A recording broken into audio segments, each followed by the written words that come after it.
Are you struggling in your faith? Are you pretending you're happy but stuck in a spiritual rut? Are you tired of listening to famous pastors and preachers who make it sound so easy? Welcome to Broken Catholic, the #1 Protestant and Catholic voice in America. I talk about the important things that nobody else is talking about, like how to align with God's plan for your life, because I believe this is where 90% of Christians get stuck. And I tackle the negative self-talk that we all secretly struggle with but won't admit. My guests are brave Protestants and Catholics who share their struggles, their fears, and their daily holy habits that help them win in their spiritual lives. I'm your host, your coach, your friend, Joseph Warren. I'm also a broken Catholic and former atheist, and a spiritual coach to Christian business owners and CEOs who are married with children. This show was created for you, the broken Catholic who's pushing to get your spouse, your kids, and yourself to heaven. Wherever you are in your spiritual journey, you're just one surrender prayer away. Today, my featured guest is Tommy Breedlove. He is a Wall Street Journal and USA Today bestselling author of the book Legendary, and an Atlanta-based business, relationship, and mindset coach who is a regular featured keynote speaker at global events. He serves clients and audiences by empowering them to build and live legendary lives. He's going to tell us all about it. What does that actually mean? I know you want it, BC Nation, but what does it mean to live it? What price do you have to pay to go all in with a legendary life? So Tommy guides you, to build a lasting legacy, work in your zone of brilliance, obtain financial confidence, and live with meaning and balance. You can find him at TommyBreedlove.com, TommyBreedlove.com. Tommy, welcome to Broken Catholic, the #1 podcast on iTunes for Protestants and Catholics. Go ahead and fill in some of the gaps in that intro really quick, would you? So the only gap that I can think of, Joseph, first of all, so grateful and humbled to be here, brother. And the only gap that I see in that intro, man, is that I'm aspiring to also live and build and live a legendary life, and that this is a journey, and that I walk side by side with you. And I'm no guru or person behind you. I'm the guy who's putting his pants on just like you every other day and striving to live with purpose, meaning, significance, and just be a little bit better than I was yesterday, man. So I'm humbled to be here, brother.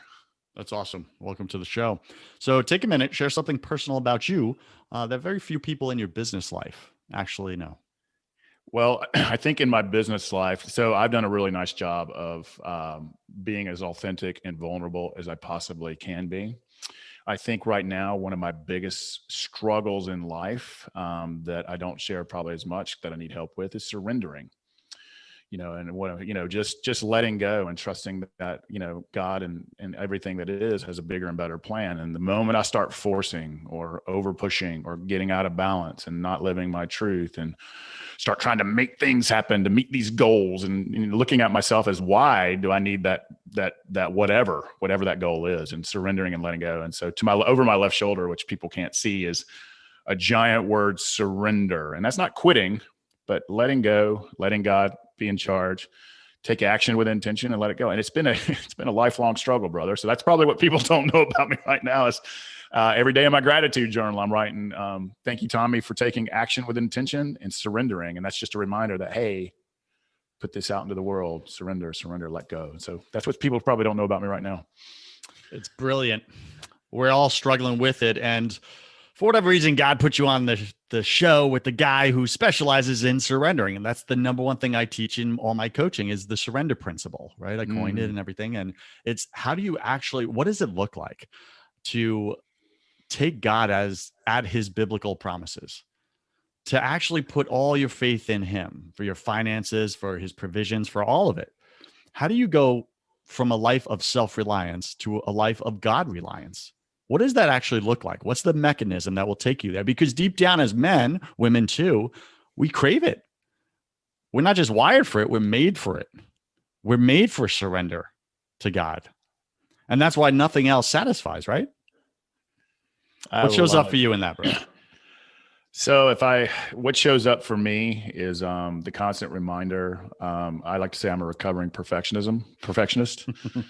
and that the only thing that I'm truly in control of is my thoughts, actions, and attitudes, the choices that I make each and every day. And that if I trust and have faith, right? And, we all struggle with that at times in our life, is just trust, let go, have faith, have vulnerable, honest conversations about it with guys like you.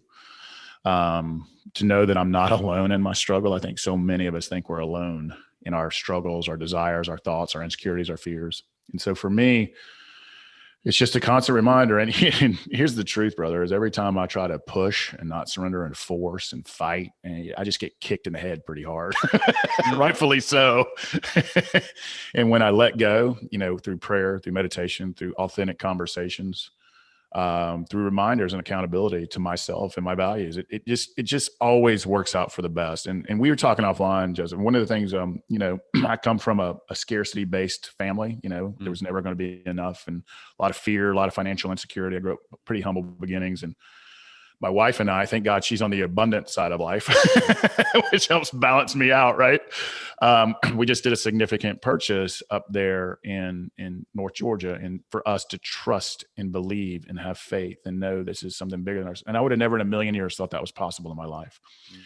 And the surrendering and letting go and letting that grace in is what has allowed us to do that. And so it's just a constant reminder. And it's also humbling, right? To have some humility and you be humble in life too.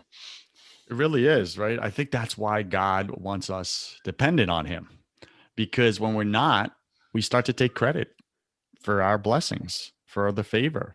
And we take our eyes off of him and we look to the world and say, look what I did. Check me out.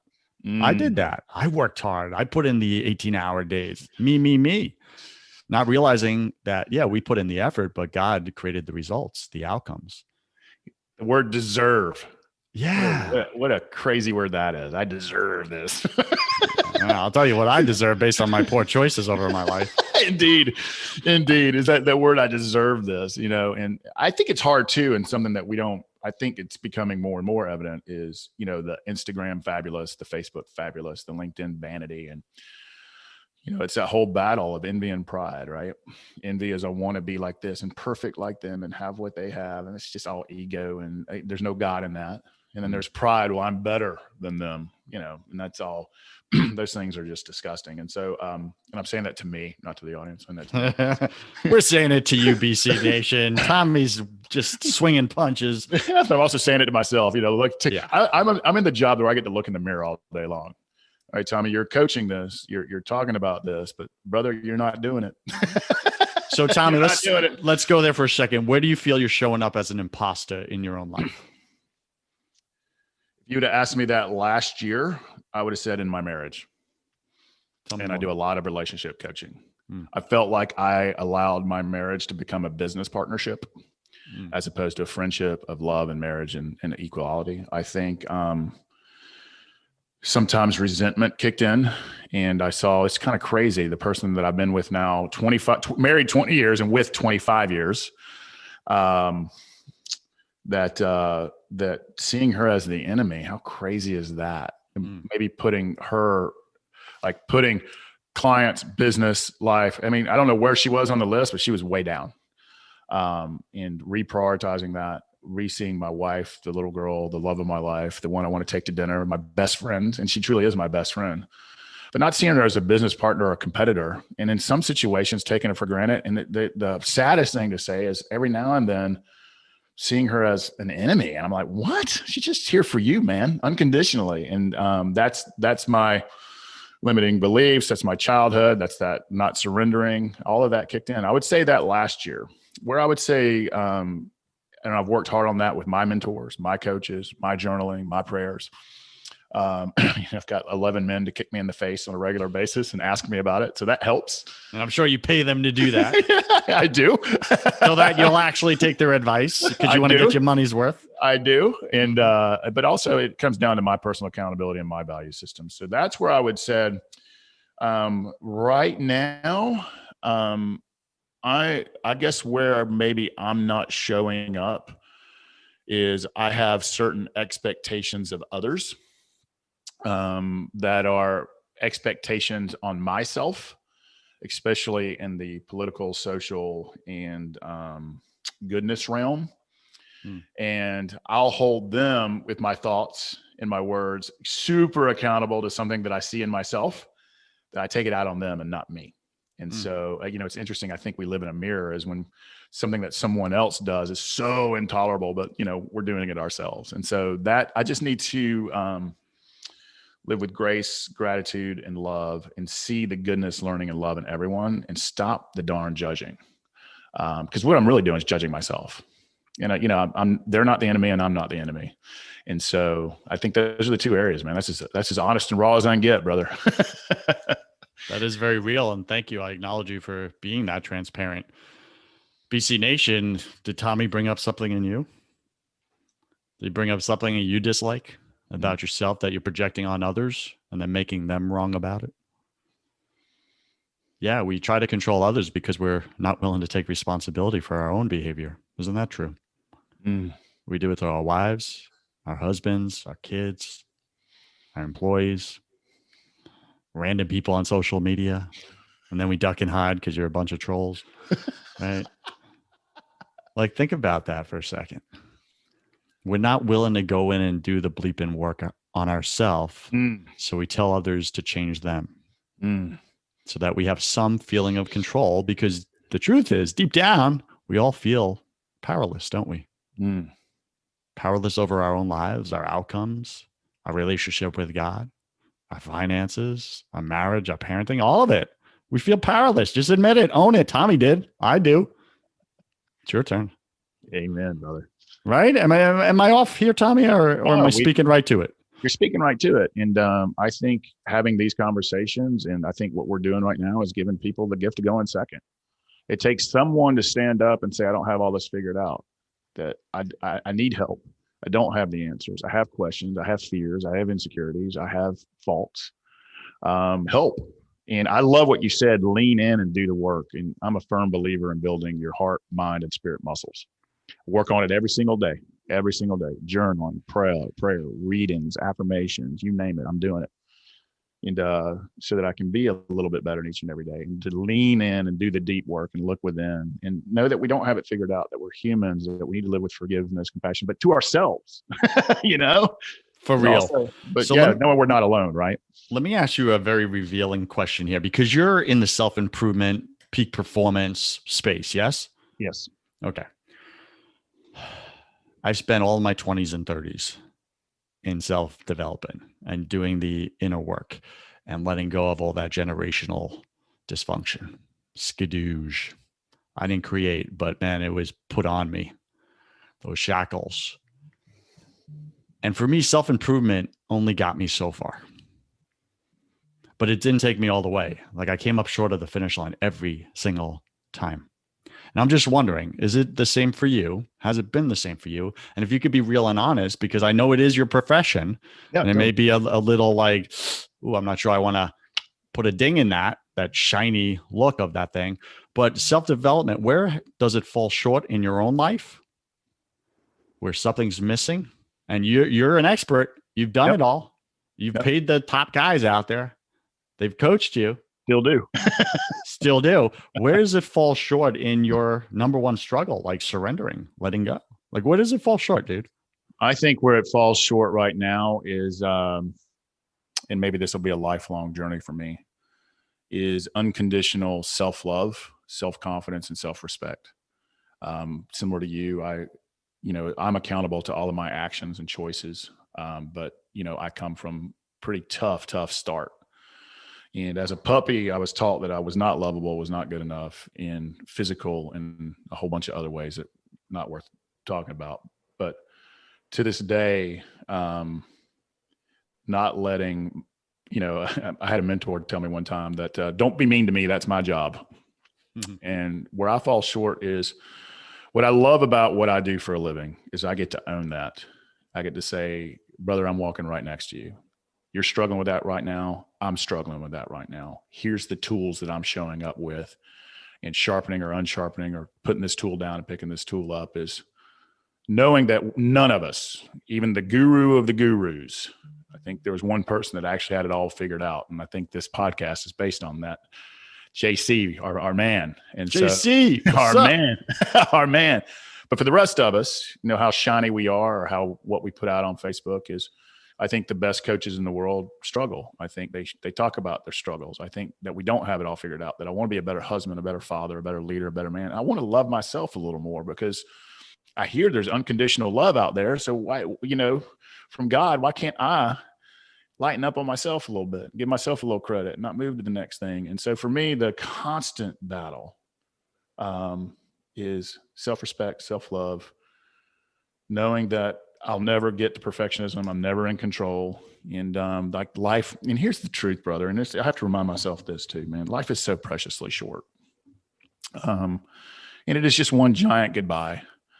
And for me, and maybe this is and I'm just trying to think of all of them that come to mind because these are great questions. And I'll say this too is letting go, surrendering, and enjoying the moment. And all the blessings that I have and where I've come and where I've been it's a struggle. But it's a struggle that I'm prepared to work on every day of my life, man. So that's where I would say it shows up the most for me. That's awesome, man. Thanks for going there. Why is it not easier for you just to conform, to be comfortable? Man, I don't know what comfort is. So that's when I figure out what comfortable is. I don't know. I think what I love about ambition and drive is that it's the place of innovation. It's the place of justice. It's the place of always working to help make yourself, people, and the planet a little bit better. It's just my jam. However, there's a difference between gratitude and contentment, right? Or why don't I just conform? And so someone who spent 20 something years in the financial consulting and public accounting industry, if you live in that world, they want you in a box. They want you to talk a certain way, look a certain way, and it's all about money, money, money, money, and people in something or second. Well, it was soul sucking for me. And it almost cost me everything, from my life to my wife to everything. I mean, it literally almost cost me everything. Chasing the almighty dollar or fitting in or wearing that shiny suit every day or driving a certain car they mandated. And it almost killed me. Because there's something in my life that always says there's something more, there's something better, live with purpose and meaning and impact and go out there and do it. So I don't think I'm built to conform. I just don't think it's in my genes.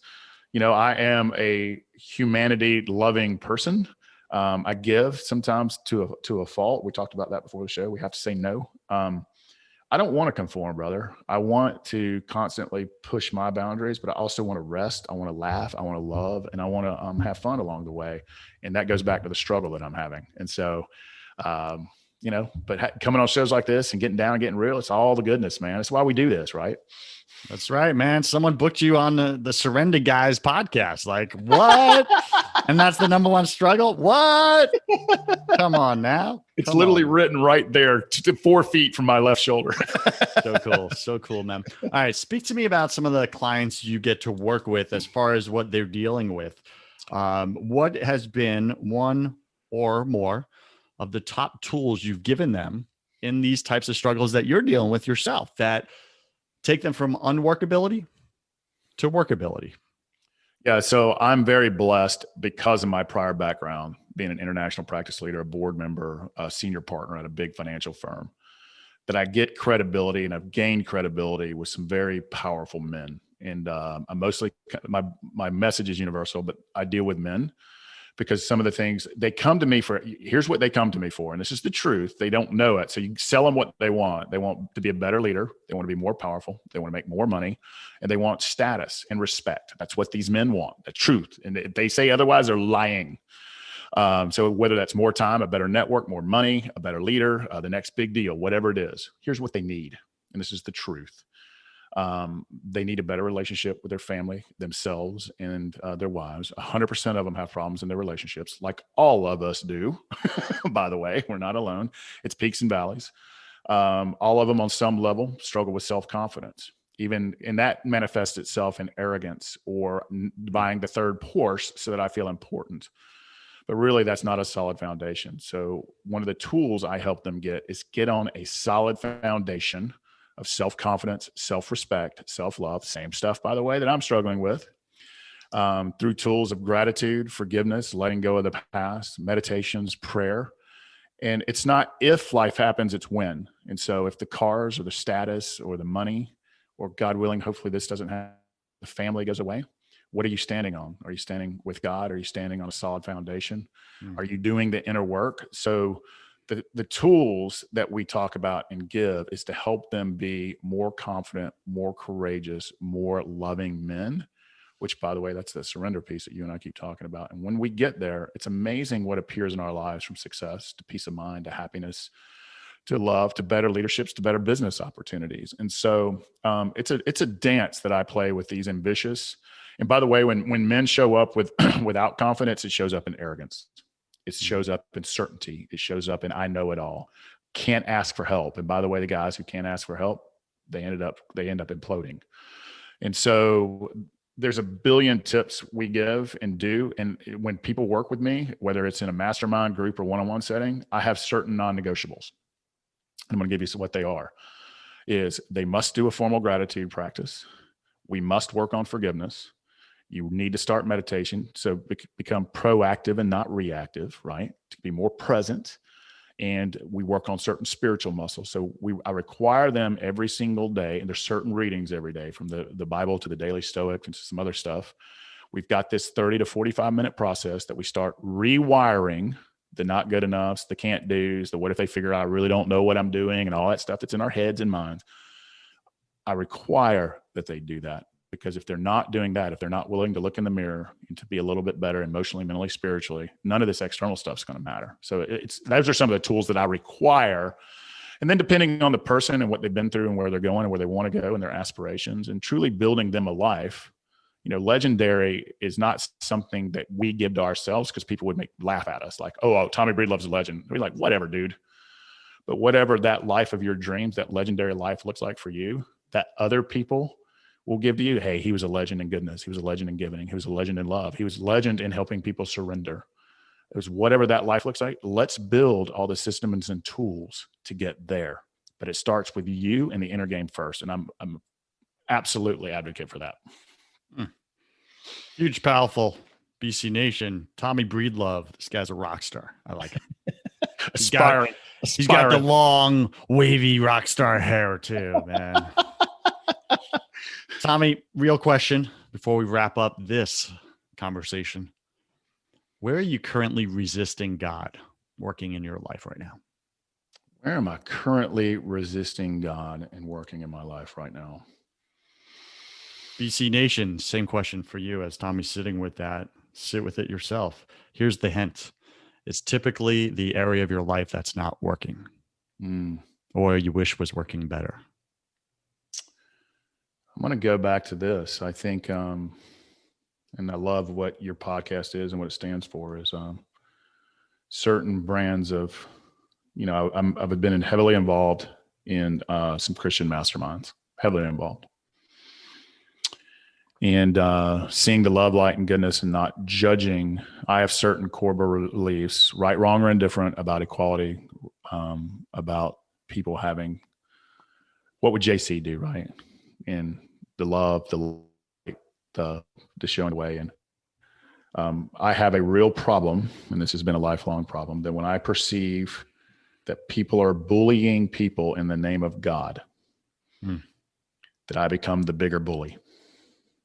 And that is not who I am and what I want to stand for. It's a struggle. And when I feel that and I'm no judge, I'm no juror, I'm not the authority, I'm still trying to figure everything out. But when I see bullying of any type, especially in the name of God, I can become a very big bully myself. And I need myself, my family, my friends, my network, my mastermind guys that I pay to help me, to just keep me on the tracks, man. And so that's where it's showing up for me, is not becoming what I hate.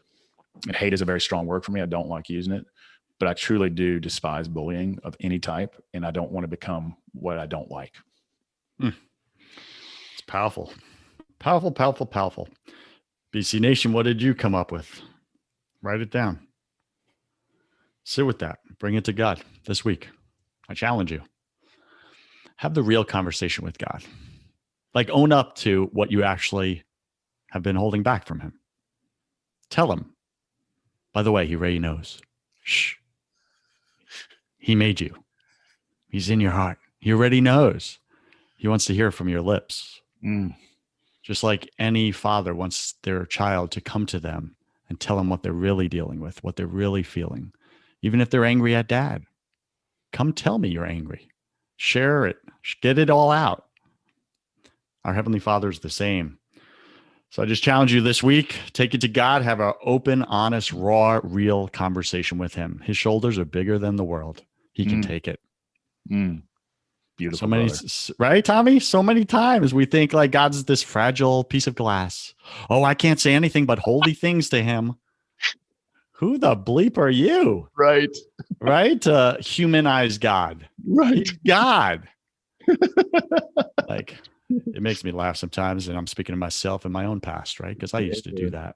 It's like, oh, I couldn't get honest with God. No. Let me just keep showing up pretending I trust him, but not actually trusting him. Like you said, he knows. He knows. Yeah.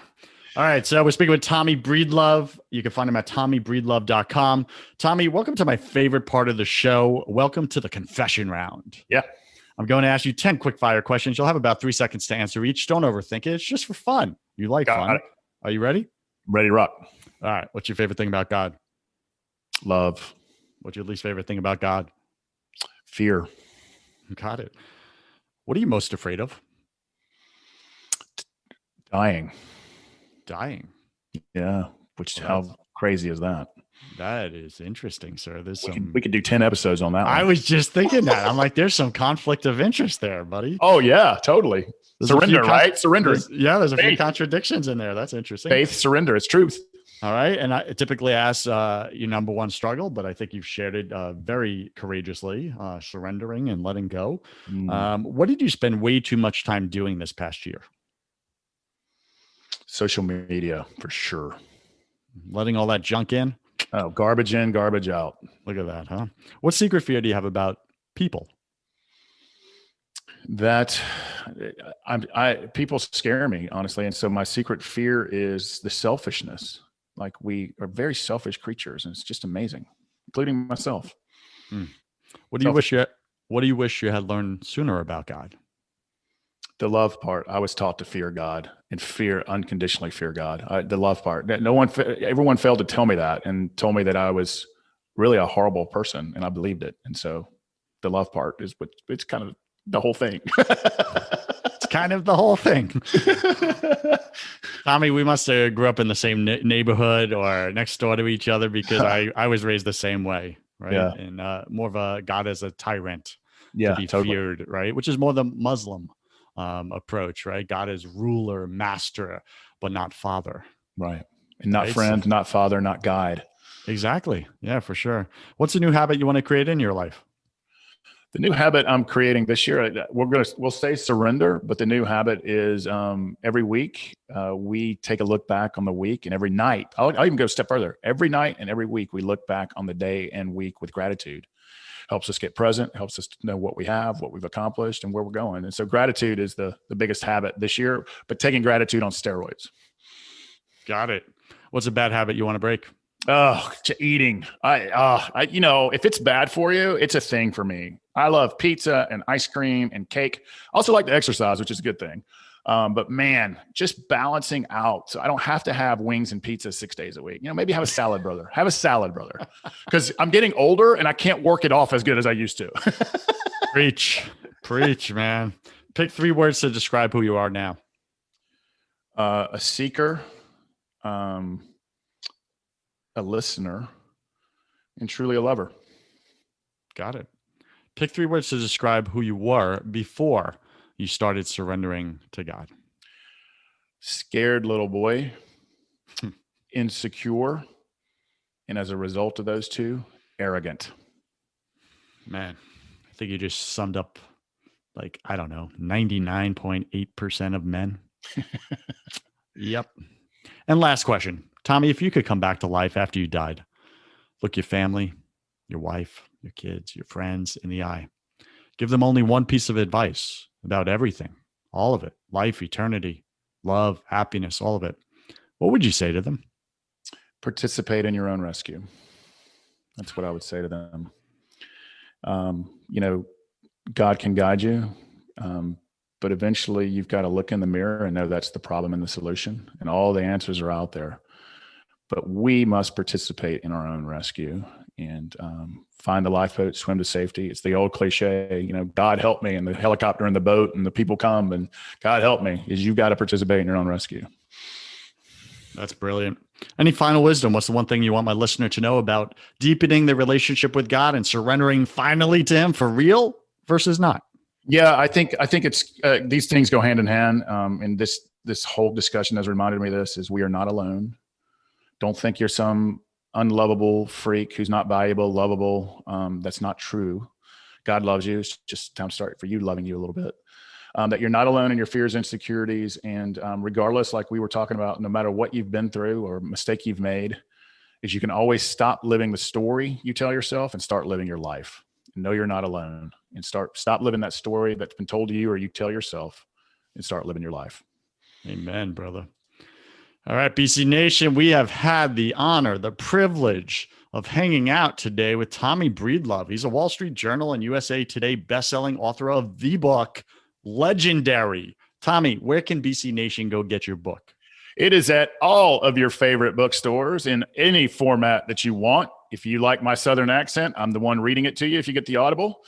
If you want electronic, it's in every version on demand and hardback, softcover, all your favorite bookstores. I don't want to say which one because the other ones get mad. But yeah, please check it out. I've put every ounce of heart, soul, blood, and goodness I had into it. It's a fun, quick, but actionable read. I think you'll really enjoy it. Tommy Breedlove, thank you for being on Broken Catholic. I wish you God's love, peace, and joy in your life, sir. Yeah, be well, my brother. What an honor to be here. Cheers. BC Nation, you cannot show up authentically in your life without building faith in your business. If you want the business side of that conversation, I have another podcast called First 100K, where I interview successful entrepreneurs about how they made their first $100,000, because that's where I believe 90% of you are stuck and you can't break through. Go to first100k.com to find out how. I'm Joseph Warren. You were made for greatness, so stop being a wuss and start being a winner. Have a blessed day, and I'll see you right back here next week.